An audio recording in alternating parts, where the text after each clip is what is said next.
कल आप 10 बजे तक अपने अपने जगह पे डिप्लॉय होंगे। अभी आप सुन लीजिए, मैंने कल इसका कोई टाइम अगर चेंज है तो मैं बता दूंगा। आज आप जाके हो। कल गृह मंत्री जी आ रहे हैं यहाँ पे, जैसे आपको भी पता है कि 2-3 जगह पे प्रोग्राम है। एक यहाँ पे रैली है जहाँ पे हम लोग खड़े हुए हैं विवेकानंद मैदान पे। दूसरा एक श्रीनगर के एरिया में एक फोरेंसिक साइंस यूनिवर्सिटी का भूमि पूजन करने आ रहा है। तो इसको लेकर प्रोग्राम कल है, तो पूरा फोर्स हम लोग आज बुलाया है।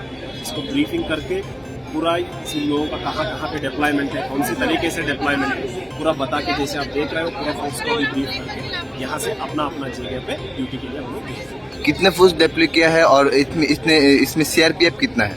तो जैसे हम लोग सीआरपीएफ तो हम लोग 60-70 हम लोग डिप्लॉय किए हैं, वो अलग अलग जगह पे डिप्लॉय किया हुआ है। 1000 के पास हम लोग, बाकी PSR और हमारा सिविल पुलिस को हम लोग यहाँ पे डिप्लॉय किया, हर जगह पूरा जगह को लेकर। Thank you.